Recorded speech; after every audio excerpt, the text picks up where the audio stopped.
بسم اللہ الرحمن الرحیم۔ باتیں میڈیا کی کے عنوان سے جو پروگرام آپ کی خدمت میں پیش کیے جا رہے تھے، آج الحمدللہ اس کا یہ 100واں پروگرام ہے۔ اکتوبر 2020 میں یہ سلسلہ شروع ہوا تھا اور اللہ تعالیٰ کی توفیق سے آج اس کا 100واں پروگرام آپ کی خدمت میں پیش کیا جا رہا ہے۔ آج اس پروگرام میں سیرت مبارکہ کی ایک ضخیم کتاب کے سلسلے میں آپ سے بات چیت کرنے کا ارادہ ہے۔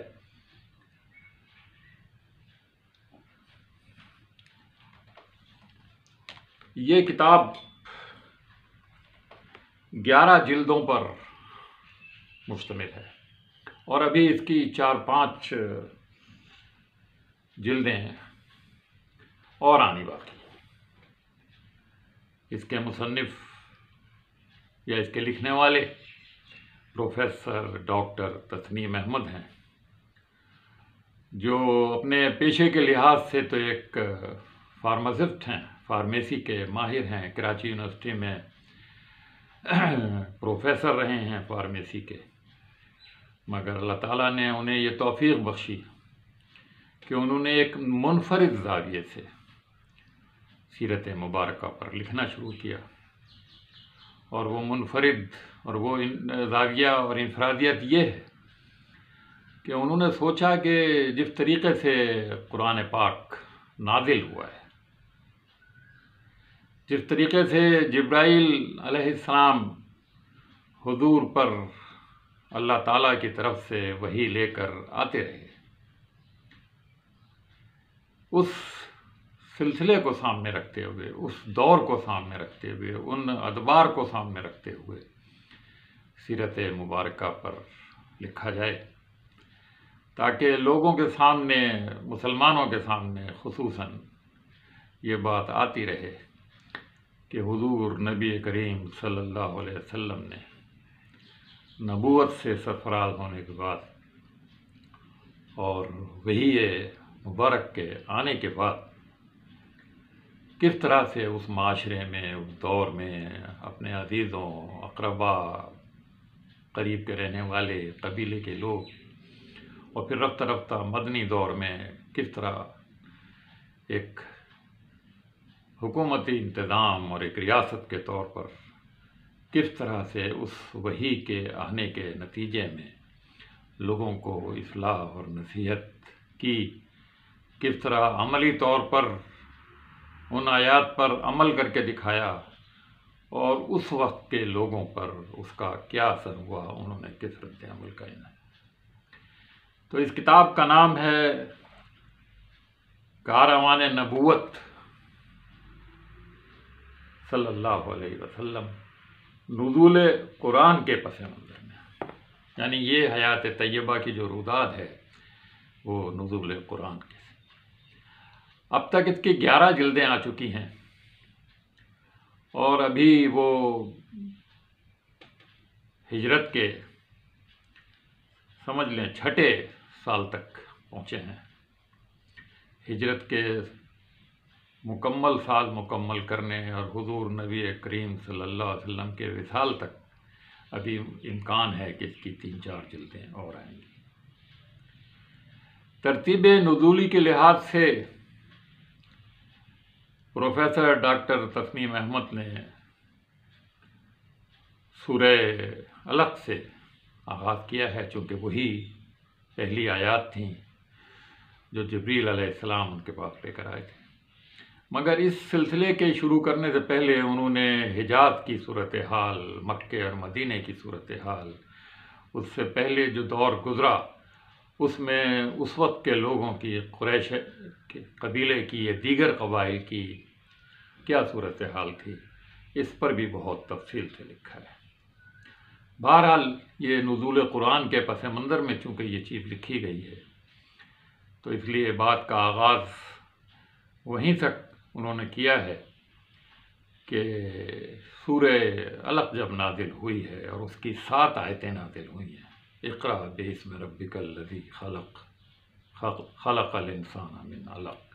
اقرأ وربک الاکرم الذی علم بالقلم علم الانسان ما لم یعلم۔ یہ 7 آیات پہلے نازل ہوئیں۔ وہ بتاتے ہیں کہ جب یہ آیات نازل ہوئیں تو حضور صلی اللہ علیہ وسلم نے اپنے گھر جا کر بیوی خدیجہ رضی اللہ تعالی عنہا سے اس کا ذکر کیا، اور انہوں نے کہا کہ مجھے کچھ اڑاؤ،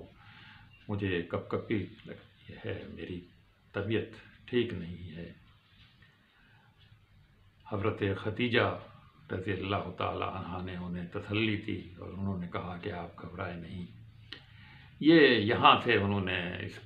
اس کے بعد کس طرح سے انہوں نے اپنے خاندان والوں کو یہ بات بتائی، کس طرح سے پھر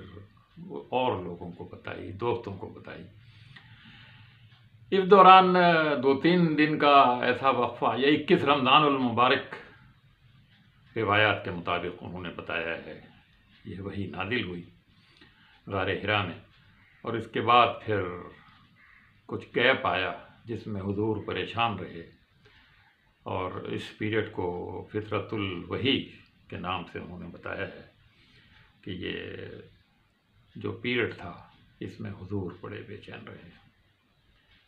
اس کے بعد پھر وحی کا سلسلہ شروع ہو گیا، پھر سورہ مدثر نازل ہوئی، پھر سورہ ضحیٰ نازل ہوئی، پھر علم نشرح والی سورہ انشراح وہ نازل ہوئی، اور کہا جاتا ہے، روایات میں ہے ان کے مطابق، کہ پھر پوری سورت کی شکل میں جو سورت نازل ہوئی وہ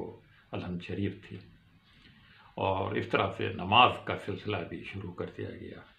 اور حضور نے گھر میں اپنے سب سے پہلے نماز کا آغاز کیا، اور چونکہ سورہ فاتحہ اس میں پڑھی گئی تو اس لیے یہ گمان غالب ہے کہ سورہ فاتحہ اس وقت پوری۔ یہ مکی دور تھا، اور اس دور میں پھر صورتیں مختلف آیات نازل ہوتی گئیں، اور حضور یہ بتاتے گئے کہ اس آیت کو کہاں رکھو، اس صورت کو کہاں رکھو، اور اس کی ترتیب جو ترتیب توقیفی کہلاتی ہے وہ وجود میں آئی، جس کے نتیجے میں قرآن پاک میں سب سے پہلے سورہ فاتحہ اور سب سے آخر میں سورہ۔ بہرحال ڈاکٹر تسنیم صاحب نے اس کتاب میں ترتیب نزولی کے بجائے ترتیب نزولی کا لحاظ رکھتے ہوئے، اور اسی لیے اس کا نام بھی روح الامین کی معیت میں کاروان نبوت صلی اللہ علیہ وسلم رکھا ہے۔ جلد اول میں نے آپ کو دکھائی ہے، اور یہ اس کی 11ویں جلد ہے، اور یہ کتاب ایسی ہے کہ اس کو پڑھ کر وہ پورا دور، وہ پورا نقشہ آپ کے سامنے آ جاتا ہے۔ سیرت مبارکہ پر جو اور کتب لکھی گئی ہیں وہ دوسرے انداز سے لکھی گئی ہیں، لیکن یہ ایک منفرد کتاب ہے اس لحاظ سے کہ جیسے جیسے قرآن پاک نازل ہوتا گیا، حضور صلی اللہ علیہ وسلم لوگوں کو بتاتے گئے، اس کو نوٹ کرواتے گئے، اس کو لکھواتے رہے، اور اس کے بعد جو ریئیکشن، جو رد عمل ان کے قبیلے کی طرف سے، قریش کی طرف سے، مکے والوں کی طرف سے، ان کے گھر والوں، اور کس طرح سے جو سابقون الاولون کہلاتے ہیں، کس طرح سے انہوں نے حضور کی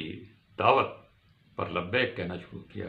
کس طرح سے حضرت ان کے خاندان کے بعد حضرت ابو بکر ایمان لائے، پھر اور صحابی ان کے دوست، احباب اور نیک روحیں یہ سن کر پھر ان کے قریب آتی گئیں۔ پہلے 3 برس حضور بہت دھیمے انداز میں یہ سب کچھ انجام دیتے رہے، اور کہا جاتا ہے، اور اس کتاب میں بھی یہ بتایا گیا ہے کہ 3 برس کے بعد پھر باطل سے ٹکرانے کا ایک سلسلہ شروع ہوا۔ اس سے پہلے تزکیہ نفس کا سلسلہ جاری تھا، اور اس کے بعد پہلے برس میں 51 حضرات ان کے مطابق ایمان لائے، اور اس کے بعد کے برسوں میں تقریباً 100 افراد حضور کی دعوت پر، قرآن کی دعوت پر لبیک کہتے ہوئے حضور کے ساتھ شامل ہیں۔ یہ کتاب ایسی ہے کہ ہر مسلمان کو، ہر عالم کو، ہر امام کو، ہر خطیب کو پڑھنی چاہیے۔ تاکہ وہ لوگوں کو یہ بتا سکے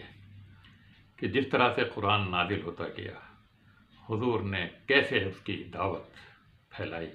کیسے اس پر عمل کر کے دکھایا، اور کس طرح اپنے ساتھیوں سے پھر اس کی دی ہوئی دعوت پر عمل کروایا۔ 11 جلدیں آ چکی ہیں، اور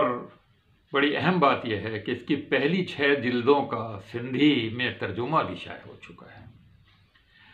اور ڈاکٹر صاحب کی کوششوں سے انگریزی اور عربی میں بھی اس کے تراجم زیر تکمیل ہیں، اور انشاءاللہ وہ بھی جلد ہی مکمل ہو جائیں گے۔ یہ کتاب پڑھنے کے قابل ہے، اور بڑی محنت سے، بڑی عرقریزی سے ڈاکٹر تسنیم نے اس کتاب کو لکھا ہے۔ اللہ تعالیٰ سے دعا ہے کہ وہ ان کو اس کی مزید جلدیں جلد مکمل کرنے کی توفیق عطا۔ انور سعید کو اب اجازت دیجیے، انشاءاللہ